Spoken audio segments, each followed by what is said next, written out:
Drop him! Next, on Survival Science, Laura Shera and Nick Munt put gravity in the driver's seat to see what happens when tree stands go wrong. Believe it or not, these stands are responsible for thousands of injuries every year. There's arm around me. It's my date. Nick and Laura are going to use science Are you sure this is gonna catch me? to find out where the dangers lie and what we can all do Oh dear. to make sure that once you climb up, you don't come crashing back down.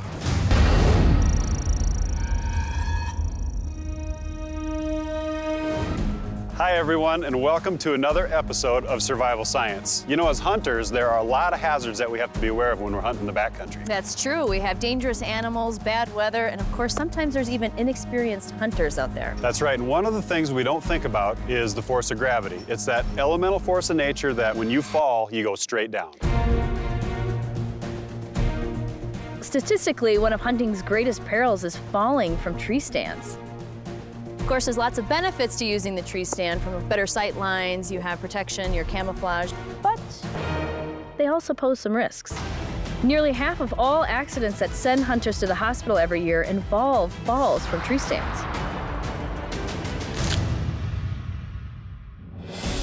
Since most tree stand accidents involve some kind of a fall, we're going to see what those forces have on the human body. That's right, so to test this out, we have rigged a test dummy with sensors. We're gonna drop him from different heights to measure the velocity and the force of every fall. So before we get started, I kind of feel like our friend here needs a name, don't you? Yeah. Oh, he's a little light up top. Just a little. How about Kojak? Kojak will work. Yeah. The question is now, are you ready to give him some CPR if he needs it? I'm certified, so I'll give it a shot if I have to. All right, here we go. Ready? Oh, this is gonna be fun. Put his arm around me. It's my date. Cutting-edge sensing technology will record the data from the falls. So this is our Slamstick data logger. It's the device that's gonna give you guys all the measurements you need for all the experiments you're gonna run today. Ideally, all you're gonna need to do, slap it onto your dummy, take the fall, and then you can analyze your recordings on our computer here through our software. We need to put one on his head because that would be the most dangerous place to fall. Yeah, and I know typically when people fall out of a tree stand, you're real top heavy, so you do tend to go head first. Sure. And then let's get one up front just in case of a forward fall. Hello, hello. Big daddy. This guy works out. All right, Kojak, here 1, we 2, go. 3. We've asked tree stand expert L.J. Smith to help us get our stands installed. Loop it in to where the excess is not blowing in the wind. And he offered some surprising advice on the best way to avoid accidents. Get the manufacturer's instructions out of the box, read those instructions, and follow them. Whatever they say do, that's what you do. Read the instructions. Who's doing that anymore? Is that what the problem is? Yes. All right. Our first test will be drops from 20 feet, a common height for tree stands.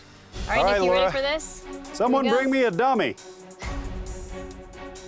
He's taking the easy way up. Yeah. That's what my teachers used to do, is grab me by the back of my neck. It's probably because you deserved it. Okay, Laura. And I'm guessing it's not going to be pretty here. Probably not. Probably not. Give me a countdown. All right, 3, 2, 1. Drop him. Ooh! Oh, broken leg. Broken leg. Broken leg. For sure. That's gonna need some surgery to repair that. From 20 feet, the test dummy took just 1.2 seconds to cover the distance.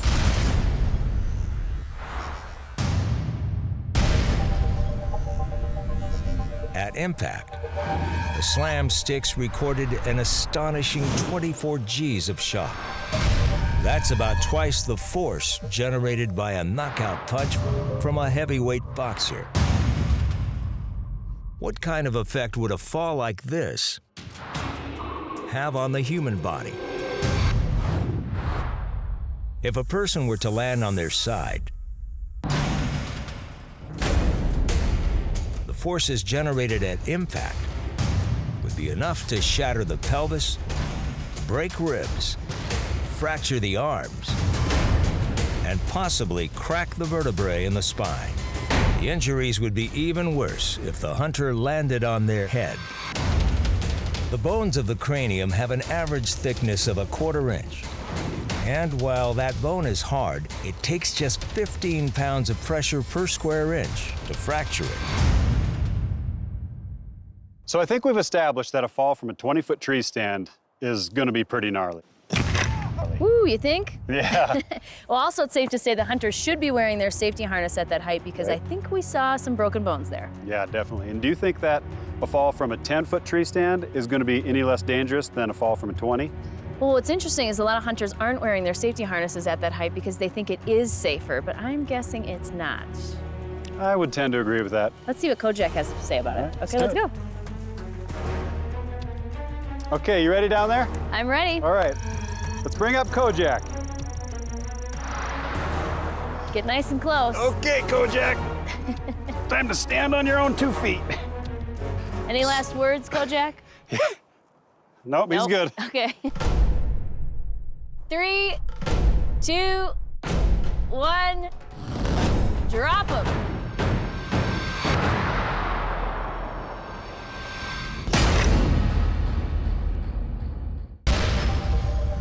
Laura and Nick are dropping our test dummy from a 10-foot tree stand to see how that compares to a 20-foot fall. Okay, Kojak. Time to stand on your own 2 feet.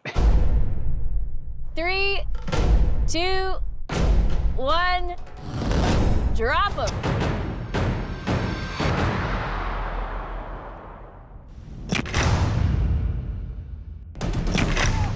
That really did not look fun.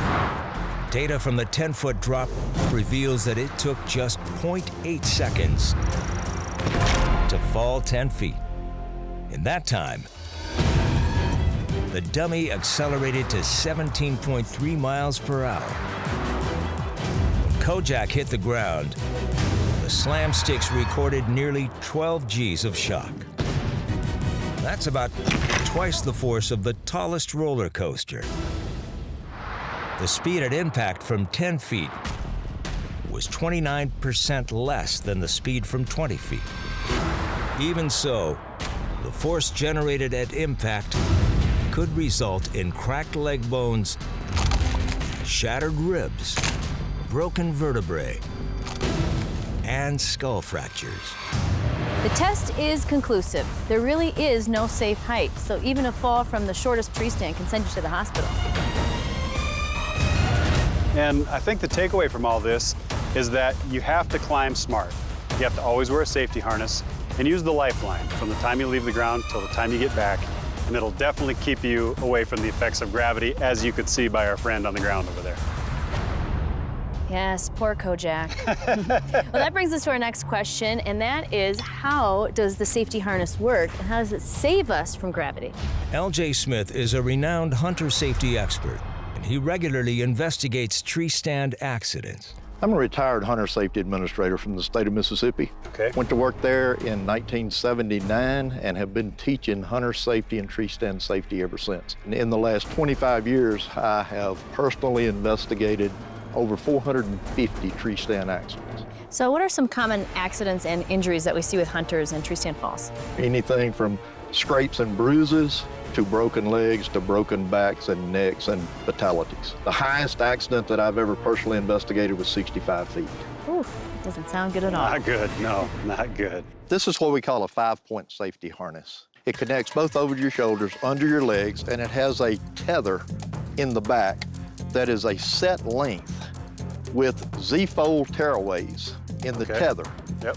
So that when it falls, it rips these Z-folds out to reduce the weight that's put on the body to less than 1,800 pounds per square inch. 1,800 pounds of maximum arresting force is the magic number when bones start to break. So it's kind of like a braking system almost. It is like a braking system. Nick and Laura are working with our stunt team to run a test to see how well these harness systems work. From the data, they'll be looking at how our stuntman, Solomon, decelerates through the fall and how much force the jolt from the harness generates through the descent. All right, we're ready down here at the data station. Ready for the countdown? Man, a few words, but I think he's ready. Solomon will simulate an all too common accident, falling asleep in a tree stand. 3, 2, 1, go!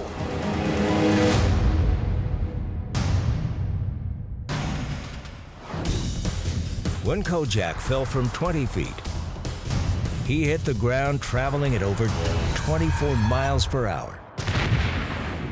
With a harness, however, everything changed. The safety system eliminated any force of impact with the ground. The jolt from the harness can be very damaging, but the energy of the descent was absorbed by the extending tether instead of being transferred into the hunter's body. All told, the amount of force at work on Solomon stayed far below 1,800 pounds.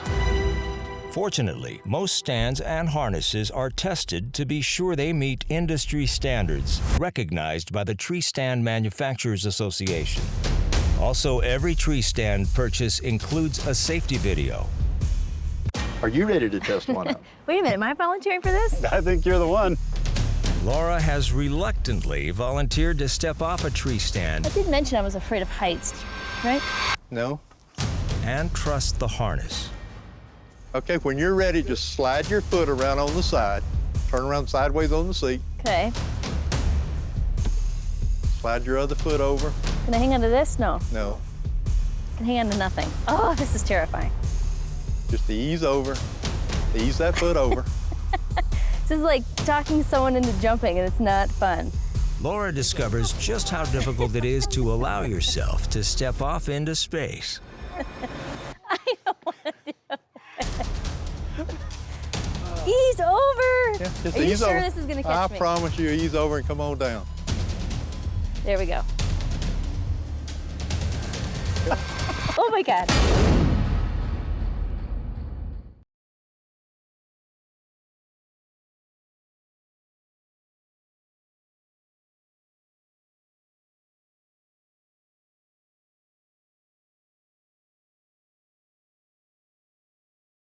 Oh, this is terrifying. Just ease over. Laura is about to take one for the team and trust her own life to a tree stand safety harness. There we go. How's the view, That's Nick? fine, man. Just swing around. Just put one foot over. Actually, it's easier said than done here. Easier said than done. And the other. Sure, the other foot, no problem. Yeah. Oh my God. Okay, there we are. And my hand's stuck. My hand is stuck up. Is it really? Yeah. No. Hang on. There we go. There we go. There you go. Nick, you can stop the laughing gallery over there. Sorry. I'm Woo! not doing it on purpose, I swear. Super comfortable, let me tell you. You didn't come down very far. I can't even let my hands go. Can I breathe? No. While you're standing there, take Standing, I'm floating. while you're floating, go ahead and get back in the tree stand. Any way you can get back on the seat is legal, How much time do I have? as long as you need. This is gonna be interesting, folks. Catch the seat on the other side. There you go. Good. There you go. Woo! There you go. Scary? No, not at all. I feel guilty for laughing. You but should it a was little kind bit, of but I funny. mean, it's all right. I was gonna say, those are some killer hunting boots. Yeah, they're fashionable hunting boots. Good job. Well, Okay. how do you feel? Much safer down Was here. it scary? I It bet. is very scary to step off the ledge. I would never climb up to a tree stand without one of these. With hang-on and climbing tree stands, the biggest hazard comes during the transition from the stick ladder to the platform. But many accidents also arise from improper installation and maintenance of the stands. LJ, I spend a lot of time in a tree, basically from the 1st of September all the way through till Christmas. And I noticed that the way these stands are set up here, they're not set up quite right. Nick, the reason is to show the improper use of the way they're used. Otherwise, there's no need for survival signs. Yeah. If a stand's properly set up every day, the harness is properly used, there's no accident to report. What are some of the mistakes that actually cause the accidents? People leaving them in the woods from one year to the next. Trees grow. The winter comes in, it freezes, then the heat comes, it expands and contracts. You get cracks and deterioration and rust, and the stands fail.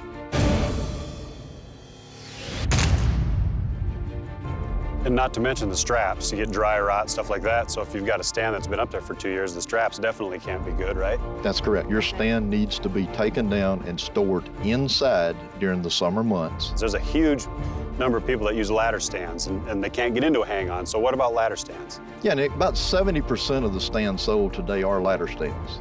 And the things that we see where they're incorrectly put up now is people don't use all the products that come with it. So you're going to show us the proper way to install a ladder stand today. Well, we're actually going to show the improper way to install a ladder stand. Even better. Even better, yeah. We're going to make an accident happen again so that we can see what happens if you don't install them properly. Here we go. Many hunters set up their ladder stand, fix some of the lower supports, then climb to install the top section, thinking the rig is stable enough to support their weight. But it's not. The mistake users make is placing that ladder at a position that is too vertical, making the entire structure unstable. Also, the slope of the ground, the lean, and even the width of the tree have to be considered. This all means that as the hunter climbs the ladder to the top, their weight can fold the ladder back onto itself, with deadly consequences. To drive this point home, we've put up a ladder stand incorrectly, and our trusty stuntman Solomon is going to try and climb it. All right, we're getting ready for this fall. Yeah. Solomon doesn't need this big pad, does he? Yeah. This is kind of cheating, Solomon. In terms of the pad situation, Solomon, do you like where this is right now? Would you like to move it in? I feel pretty good. Is that Yeah, about right I think, yeah, if anything, maybe cheat that slightly that way. Perfect. Between these steps right here, it will bend because it's fulcrumed here and it will have to be above there. Yeah. And this is all due to the fact that we don't have the angle correct because the tree has a bend in it. Correct, because All right. the tree leans and we did not put the crisscross straps on. And this is in the wrong spot. The stabilizer bar is That's too low. 2 rungs too low. Right. I think we're all dialed in. How you feel, buddy? I feel good. You ready to fall? Oh, yeah. All right. So ready. You Are guys you can ready? do the honors. I'm ready. Are you ready? I'm ready. The question is Solomon ready? I'm ready. Okay, we're gonna count you down. All right, 3, 2, 1, climb it. Oh dear. Come on, Solomon.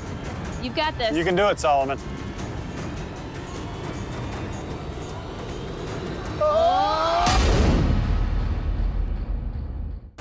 Nick, Laura, and our stunt team are about to test the faulty installation of a ladder stand. All right, 3, 2, 1, climb it. Oh dear. Come on, Solomon. You've got this. You can do it, Solomon.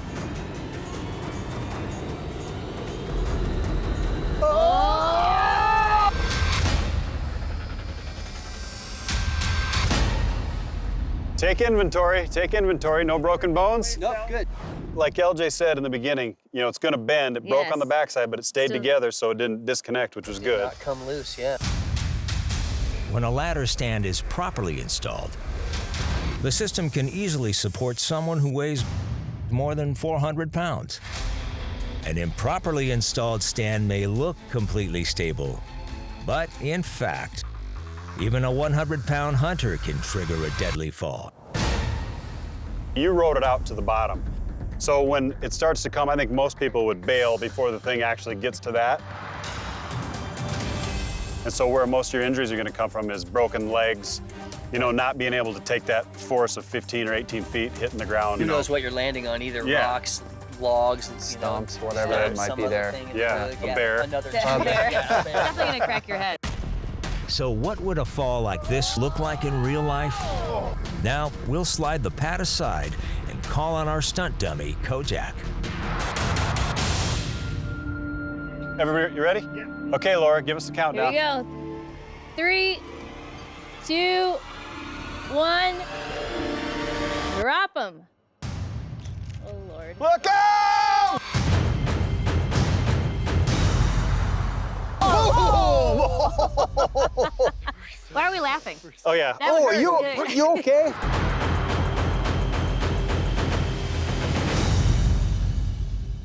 That was more than hurt. I think that was fatality. That really hurt.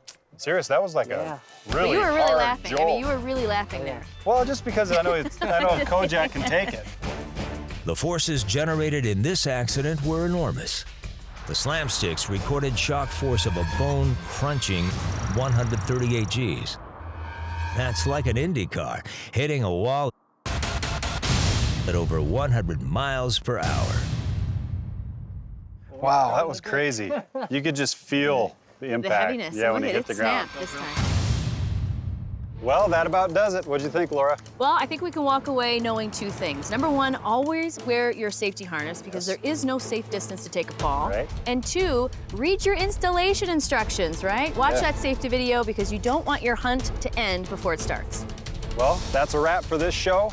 Join us next week, right here, as we put nature to the test on survival science. Let's go check out the dummies. Yeah. All right.